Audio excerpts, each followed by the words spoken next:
Hi all and welcome to ShameGames। आज की video होगी अनदर अंडररेटेड एनिमे पर जो कि अब भी इंडिया में मेन स्ट्रीम फेमस नहीं हो पाई है। This is an anime consisting genres like horror, mystery, shonen and fun. जब मैंने ये एनिमे देखा था तो मुझे ये एक्स्ट्राऑर्डिनरी नहीं लगा, बट एनिमे में सारे एस्पेक्ट्स को एकदम बैलेंस्ड वे में पोर्ट्रे किया गया है।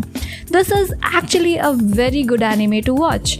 अब इसके साथ ही बकवास करते हैं बंद and let's roll the intro.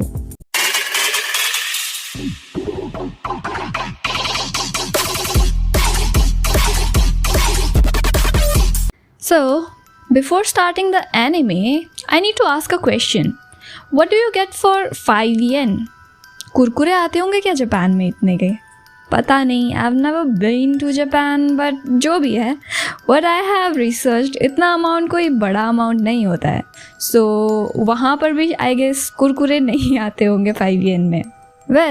हमारे स्टोरी की जो हीरोइन है वो 5 येन में एक लो ग्रेड स्ट्रीट गॉड की हेल्प मांगती है, जो कि खुद अपने लिए मंदिर या कहीं श्राइन बनाने के लिए पैसे जोड़ रहा था। अब याटो और हमारी हीरोइन हियोरी की मुलाकात एक ट्रक एक्सीडेंट में हुई थी, जहां याटो एक कैट को ढूंढ रहा था और हियोरी याटो को बचाने के चक्कर में ट्रक के आगे आ जाती है। अब उस इंसिडेंट के बाद कभी भी अचानक से याटो की सोल उसकी बॉडी से बाहर निकल आती है, जिसमें एक पूंछ लगी हुई थी, और हियोरी अब एक हाफ ह्यूमन और हाफ फैंटम बन जाती है। हियोरी की मुलाकात याटो से 3 बार होती है। पहली बार जब वो याटो को ट्रक से बचाने की नाकाम सी कोशिश करती है, जो कि वो ना भी करती तो भी बीइंग अ गॉड याटो को ट्रक से कुछ होता नहीं। सेकंड, जब याटो खुद हियोरी से मिलने और उसका हालचाल जानने के लिए हॉस्पिटल आता है। और तीसरी बार जब हियोरी याटो से अपने सवालों के जवाब मांगने आती है, जहां याटो एक फैंटम से लड़ रहा था। अब ये जो फैंटम्स हैं ये ह्यूमन इमोशंस से क्रिएट होते हैं। इतने नेगेटिव इमोशंस अगर ह्यूमंस के अंदर होंगे, उतना ही बड़ा और पावरफुल फैंटम क्रिएट होता है। और ये जो फैंटम्स होते हैं ना, वो ह्यूमंस के लिए काफ़ी बड़े वाला खतरा होते हैं। इसलिए जो हमारा गॉड है याटो, वो इन फैंटम्स से लड़ने में लगा होता है। हियोरी याटो को 5 येन देकर उससे उसे वापस नॉर्मल ह्यूमन बना देने की विश मांगती है। अब याटो के अपने अलग ही प्रॉब्लम्स थे, जैसे कि अब याटो एक वेपनलेस गॉड बन गया था, क्योंकि एक दिन फैंटम फाइट करने के बाद अचानक से उसकी जो वेपन थी तोमो ने, उसने अपनी जॉब से रिज़ाइन दे दिया। अब इस शो का God auto isn't your typical God.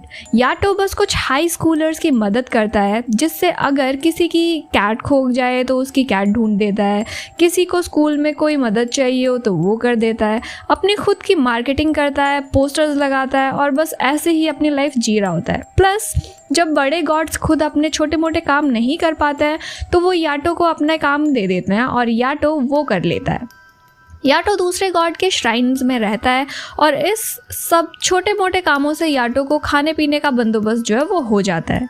पर अब क्योंकि याटो के पास अपना रेगेलिया यानी वेपन नहीं था, सो याटो को इन फ्यूचर थोड़ी प्रॉब्लम्स आने वाली थी फैंटम से लड़ने में।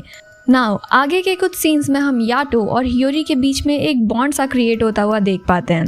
वी नो कि याटो और हियोरी के बीच में रेगुलर फाइट्स और अनबन सी लगी रहती है, but still there is some kind of bond, जिससे वी बी क्लियर कि स्टोरी का जो मेन है वो फोकस जो है हियोरी पर ज़्यादा बेस्ड है, बट ये हमारा जो MC यानी मेन कैरेक्टर है वो तो याटो ही है। वी सी हियोरी की नॉर्मल लाइफ कितनी ज़्यादा इफ़ेक्ट होने लगी थी, एज बिकॉज अब हियोरी कभी भी कहीं भी सो जाया करती थी और अपनी बॉडी छोड़कर हाफ ह्यूमन और हाफ फैंटम के रूप में आ जाती थी। वी सी अब हियोरी थोड़ा सा इस चीज़ को एंजॉय करने लगी थी। वो अपनी बॉडी को छोड़कर बादलों में उड़ जाया करती थी, चिड़ियों की तरह वो यहाँ वहाँ कूदती हुई फिरती थी। ऑल्सो वी सी एक फैंटम से लड़ते लड़ते फाइनली याटो को एक प्योर वाइट सोल दिखती है, जिसे याटो अपना रेगेलिया यानी कि हथियार बना सकता है। उसकी मदद से याटो उस फैंटम को मार देता है and now we get to introduce with Yuki. Yuki ही है जो याटो का रेगेलिया है। यूकी एक यंग टीनेज लड़का था जिसकी अभी अभी डेथ हुई थी, but we see that this boy surely has some attitude problem. Now I know he is young and hitting puberty and everything when he died, so you might say shame. It's not like he's a total jerk. But please, hitting puberty doesn't give you the license to become a total jerk-ass. वो भी auto के साथ. My God. Have you seen Yato? Yato was so nice with Yuki. Yato तो अपनी jacket तक यूकी को दे देता है जब यूकी को ठंड लग रही होती है रात में. And to be honest, Yato had some soft corner for Yuki. He used to behave nice with him always. लेकिन यूकी, इस लड़के की तो हियोरी पर भी बुरी नज़र थी. Another thing, एक दूसरे से जुड़े रहने की वजह से यूकी के नेगेटिव थॉट्स का इफ़ेक्ट सीधा सीधा याटो पर पड़ता था. वी कैन सी जब भी यूकी कुछ गलत करता था या तो याटो को एक तेज़ का झटका सा लगता था. खैर, हम इस सीरीज़ में यूकी का कैरेक्टर ग्रोथ देख सकते हैं. That's what at least I am expecting. अगर यूकी के अंदर कैरेक्टर चेंजेस नहीं आए ना, I am going to hate this character so bad, really. So sit tight with your belts high. So finally अब हमें इस सीरीज़ में तीनों मेन कैरेक्टर्स मिल चुके हैं, याटो, यूकी एंड हियोरी. अब आता है इस सीरीज़ का सबसे ज़्यादा डिप्रेसिंग पार्ट.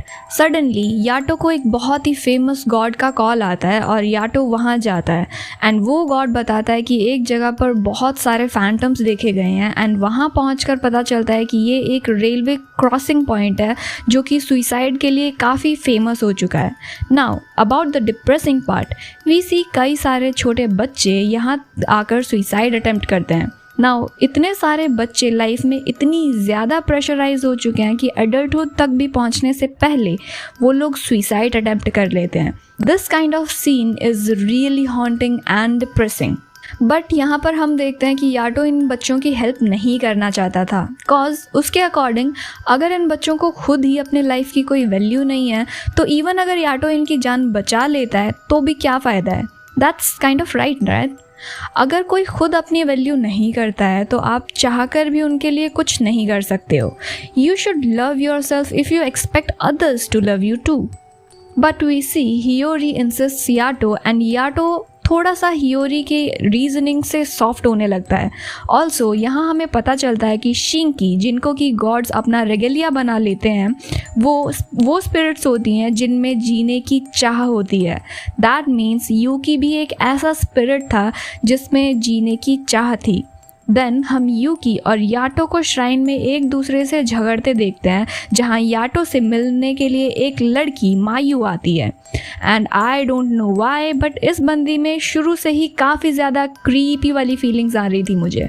पता नहीं आगे चल के ये बंदी करेगी क्या, बट अभी के लिए she looks very creepy and very suspicious as well. Now we see something intense is going to happen. Yato Yuki और हियोरी को लेकर एक जगह जाता है जहां इनकी मुलाकात दाइकोकू और एक रेगेलिया कोफुकू से होती है. We see Daikoku is strangely into Yato, जो याटो को देखते ही उससे चिपक जाती है. एंड दाइकोकू उस someone who hates Yato and wants कि याटो वहाँ से चला जाए. वो याटो को डेंजरस बोलता है एंड याटो दाइकोकू के साथ थोड़ा सा टाइम स्पेंड करता है, उसे कुछ अमाउंट लेता है एंड वहाँ से जाने लगता है.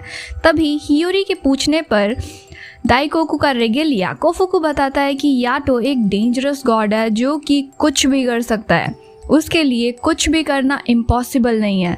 नाउ हेयर वी सी के याटो शायद वैसे भी नहीं है जैसा हम सोच रहे हैं या जैसा हमें इस सीरीज़ में अब तक दिखाया जा रहा है.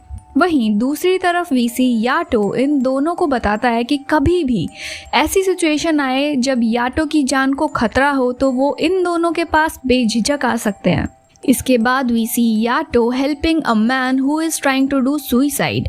यहाँ हमको पता चलता है कि दाइकोकू असल में एक गॉडेस ऑफ बैड लक है एंड याटो इस आदमी के दाइकोकू से हुए सारे लिंक्स कट करके इसको बचा लेता है. एंड दिस इज़ हिलेरियसली, ये सारे जो सीन्स हैं वो कन्वर्जेशन इस आदमी के बिल्डिंग से कूदने और उसके गिरने से लेकर ज़मीन को टच करने के पहले तक की होती है. Hilariously this is like the strongest and longest fall in the history of anime.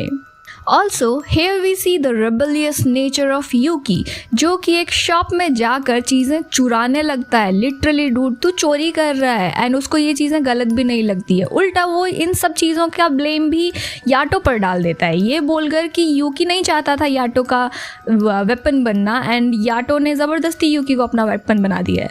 वहाँ दिन भर बिगड़े हुए टीन जैसी हरकतें करने के बाद उसको एक छोटी सी लड़की की स्पिरिट मिलती है जिसकी रिसेंटली ही डेथ हुई थी. बट उसको अब तक ये नहीं पता था कि वो मर चुकी है. वो रोज़ यहाँ खड़े होकर अपनी मॉम का वेट करती थी एंड यूकी उससे साथ में वियर्डली अटैच हो जाता है. But for our very surprise ये सब तो उन फैंटम्स की एक चाल थी यूकी के स्पिरिट को करप्ट करने की. और एक बार अगर यूकी की स्पिरिट करप्ट हो जाती है तो यूकी भी एक फैंटम बन जाएगा. बट ऑन टाइम याटो आकर यूकी को बचा लेता है. इतना सब कुछ करने के बाद भी क्या फ़ायदा, यूकी अभी भी याटो के साथ में कुछ अच्छा बिहेव कर नहीं रहा था. वो अभी भी यूकी याटो के लिए एक बहुत ही बड़ी वाली प्रॉब्लम बनी बैठा था. क्योंकि वी कैन सी यूकी जब भी थोड़ी भी ऐसी नेगेटिव हरकतें करता था तो उसका डायरेक्ट इफेक्ट यार याटो पर पड़ता था. We can see Yato flinch करने लगता था, याटो को दर्द होता था. एग्जैक्टली क्या हो रहा था वो तो अभी भी हमें नहीं पता है, वो हमें आगे आने वाले एपिसोड्स में पता चलेगा. But this is really bad. Yuki का ये बिहेवियर बिल्कुल भी पसंद नहीं आया मुझे. खैर, अब कहानी में एंट्री होती है गॉडेस ऑफ वॉर बिशामोन की, जो कि आते ही याटो के खून की प्यासी दिखाई पड़ती है.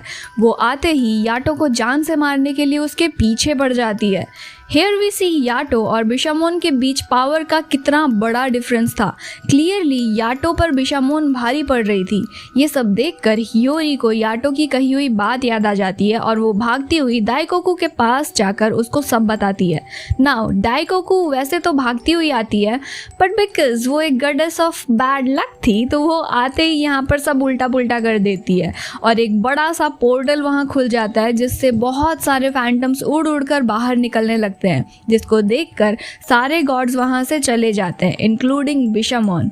ऑल्सो बिशामोन वहां से इसलिए भी भागती है कॉज उसका असिस्टेंट रेगेलिया जिसका नाम था काजुमा, वो ऐसा करने के लिए बिशामोन को मना लेता है. अदरवाइज बिशामोन इतनी पावरफुल थी ना, वो इन सब पर भारी पड़ जाती. Dude, I am literally simping upon Bishamon. वो बहुत अच्छी थी पावर के मामले में भी और उसके पास में जो रेगलियाज थे, बहुत सारे रेगलियाज थे डूड उसके पास. अगर थोड़ी देर और बिशामोन वहाँ रह जाती तो शायद वो याटो का ख़त्म कर देती. Here we see that there is something that auto has done for काजुमा, जिसके लिए काजुमा खुद को याटो का शुक्रगुजार मानता है और वो अपने सामने याटो को मरते हुए नहीं देख सकता था, इसलिए उसने ऐसा किया था. फाइनली काजुमा और हियोरी का सामना होता है जिसमें काजुमा हियोरी को यूकी को लेकर कंसर्न शो करता है और वो बताता है कि यूकी इन फ्यूचर याटो के लिए बहुत बड़ा खतरा बन सकता है. इतना बड़ा खतरा कि यूकी के चक्कर में शायद याटो को अपनी जान से हाथ धोना पड़े. सो याटो को यूकी को अपने रेगलिया वाली पोजीशन से डिसमिस कर देना चाहिए. On a different note we also see कि यूकी तेंजिन के पास जाकर उसको अपना शिंकी बना लेने की रिक्वेस्ट करता है. तेंजिन उसको समझाता है कि इतनी जल्दी मास्टर चेंज करने से यूकी एक शिंकी की जगह नोरा बन जाएगा.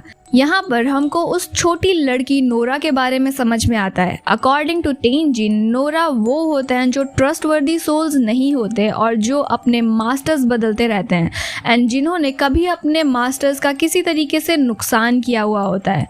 तो इसलिए इस लड़की की बॉडी पर हमको इतने सारे मार्क्स देखने को मिलते हैं. ऑल्सो नोरा को एक गॉड तब यूज़ करता है जब उसको कोई डर्टी काम करना होता है, कोई ऐसा रिस्ट्रिक्टेड वर्क जिसके लिए गॉड अपना खुद का शिंकी या रेगलिया यूज़ नहीं कर सकता. ऑल्सो वी नो कि कभी याटो ने नोरा का यूज़ किया तो था बट कब और कहाँ we have no idea about it. Now wait. Next कुछ एपिसोड्स बहुत ही ज़्यादा इंटेंस होने वाले हैं और अगर मैंने इसी वीडियो में सब कुछ गा दिया ना तो आपके लिए भी चीज़ों को ग्रास्प करना थोड़ा मुश्किल हो जाएगा. सो इस वीडियो को हम करते हैं यहीं पर end. But no worries guys, next video में आपके लिए नोरागामी में बहुत सारे राजों पर से पर्दाफाश होने वाला है और बहुत सारी इंटरेस्टिंग फाइट्स भी होने वाली है. So keep on watching and do subscribe and video अच्छी लगी हो तो डू लाइक एंड कमेंट करना तो बिल्कुल भी मत भूलना.